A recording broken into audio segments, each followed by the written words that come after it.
Que diriez-vous de relier Paris à Berlin en moins d'1 heure, grâce à un train propulsé à plus de 1000 km à l'heure? Un train qui vole de surcroît. Ce fantasme de voyageur pourrait bientôt devenir réalité. En Chine, ce train dépasse déjà les 400 km/h. C'est la seule ligne au monde de ce type à transporter des passagers aussi vite. Mais au Japon, sur cette piste d'essai, cette rame est capable de filer à 581 km à l'heure et entrera en service en 2027. Point commun entre ces deux engins, ils ne touchent pas les rails. Ils flottent dans les airs, littéralement au-dessus de la voie. Ce sont des trains à sustentation magnétique. Se servir de la force magnétique pour faire léviter les trains est un rêve que caressent les scientifiques depuis presque un siècle. Les premiers brevets ont été déposés dans les années 1930 en Allemagne. Et pendant plusieurs décennies, des entreprises allemandes ont développé un train à lévitation. Au début des années 2000, les Chinois ont racheté cette technologie et ont développé un prototype unique au monde.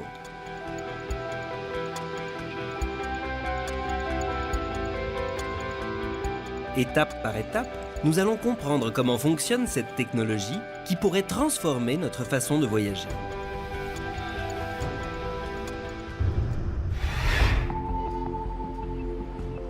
Nous voici en plein cœur de la Chine, à 1800 km de Pékin, dans la ville de Chengdu. C'est à l'université de Jiaotong, loin de l'agitation urbaine, que nous retrouvons un jeune mais très brillant chercheur, le docteur Deng Zigang. À seulement 32 ans, il continue des études menées depuis plus de 10 ans dans un laboratoire financé par le gouvernement. La quête de vitesse, aller toujours plus vite, c'est un rêve pour l'humanité. Et pour moi, c'est le projet de ma vie. Je vais continuer mes recherches pour cela. Le transport à très grande vitesse a beaucoup de sens pour la Chine, un pays doté d'une grande population et d'un vaste territoire.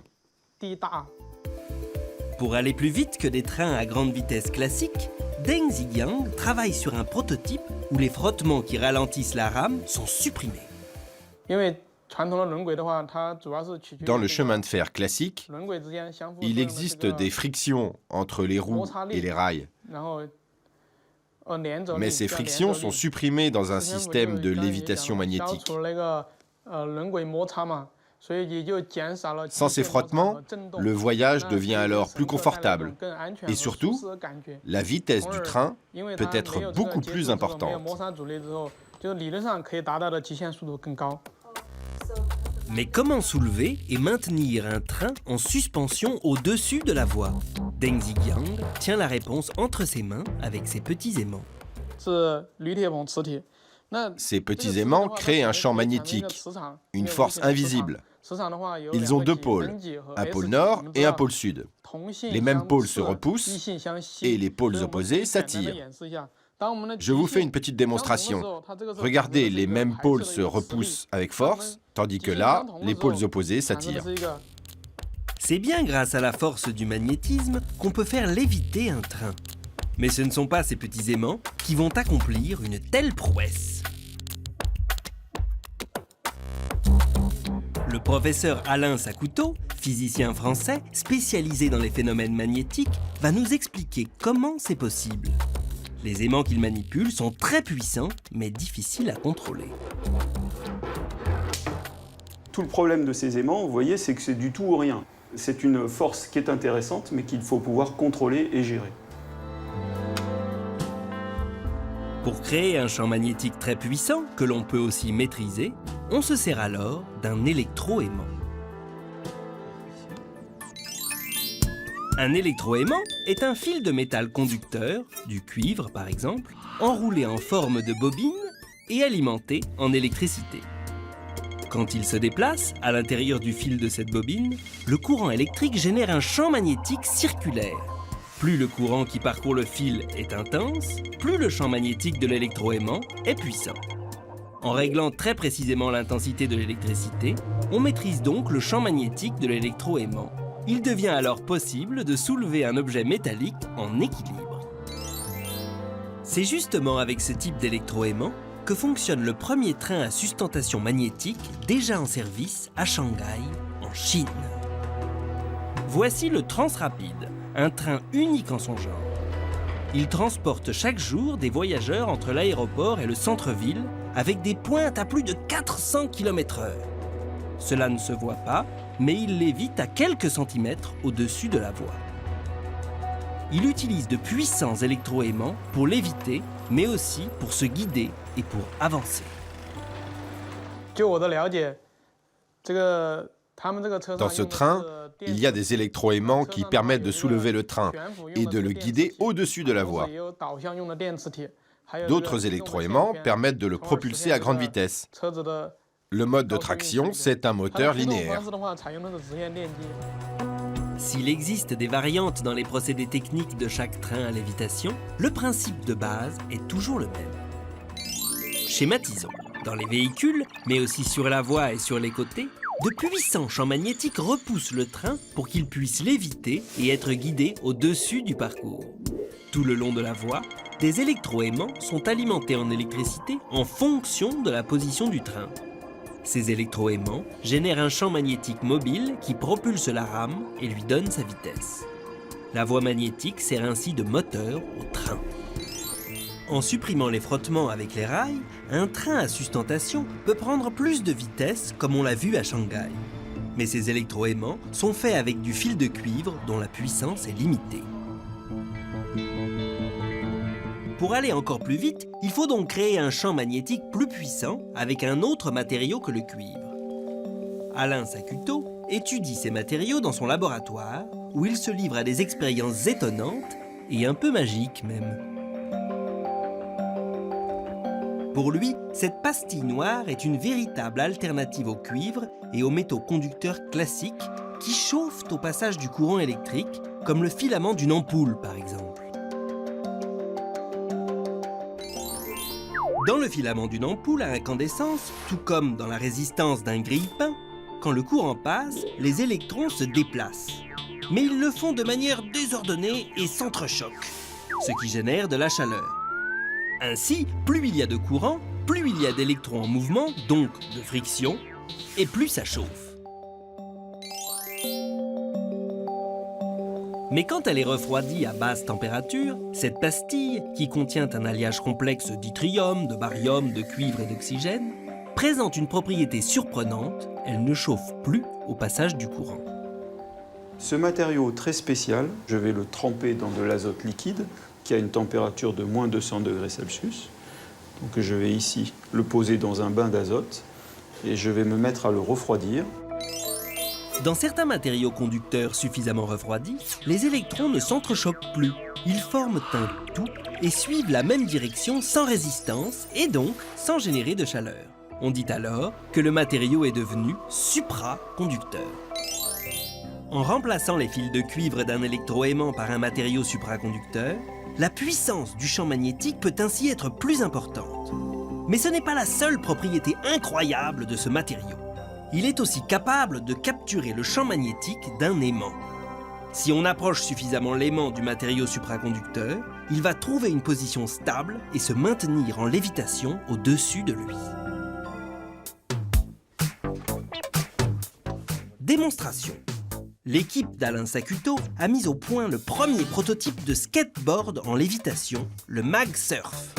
À l'intérieur de la planche, des pastilles supraconductrices sont refroidies et au bout de quelques minutes, comme par enchantement, le skateboard plane à 3 cm au-dessus de son rail magnétique. Yo! Je peux passer la main, hop, en dessous du surf. Vous voyez, il évite au-dessus d'un rail magnétique sans aucun frottement et il suffit d'une petite impulsion pour qu'il prenne de la vitesse et qu'il file à toute allure. Cela paraît finalement assez simple de faire léviter un véhicule. Pourtant, le procédé est bien plus complexe à mettre en œuvre avec un vrai train de plusieurs centaines de tonnes.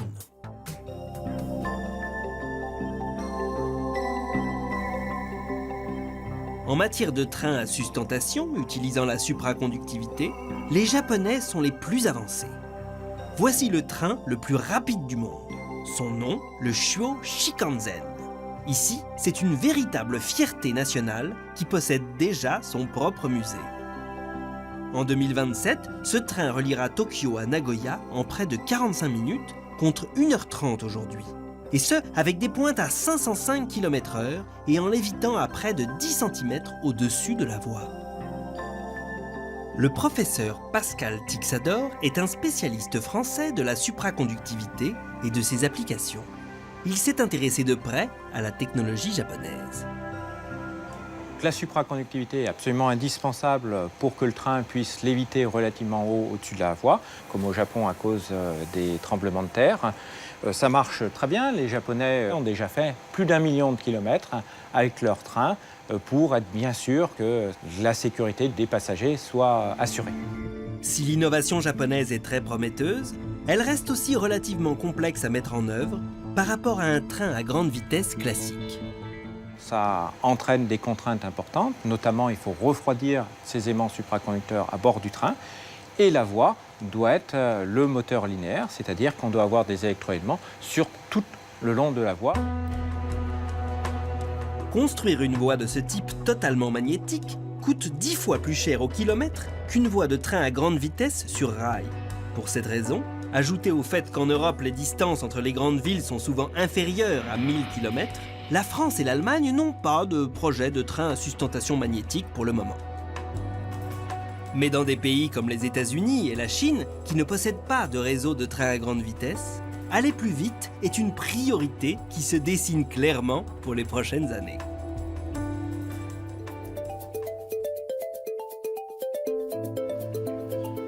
À l'université de Chengdu, c'est tout l'enjeu des recherches menées dans le laboratoire du docteur Deng Zigang. Grâce au magnétisme et à la supraconductivité, son prototype lévite et file sans aucune friction. Mais pour aller encore plus vite, il travaille avec son équipe à réduire les frottements de l'air.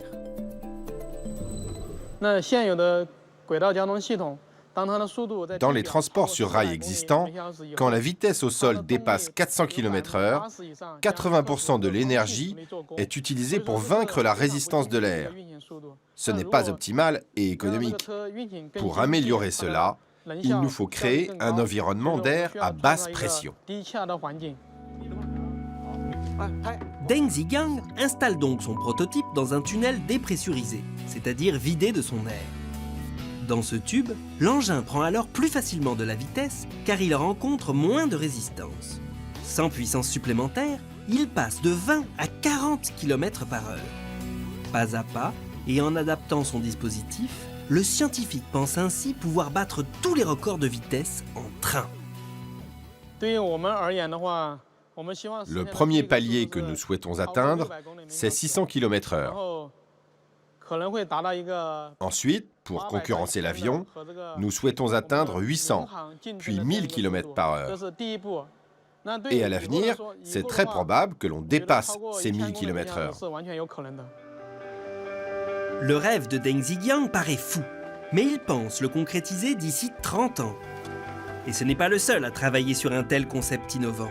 Aux États-Unis, un projet similaire baptisé Hyperloop propose de relier Los Angeles à San Francisco, soit 613 km, en 30 minutes seulement. Dans certains pays, grâce à la sustentation magnétique, à la supraconductivité et à des tunnels sous vide, le train du futur va décoller et transformer notre façon de voyager. Attention au départ!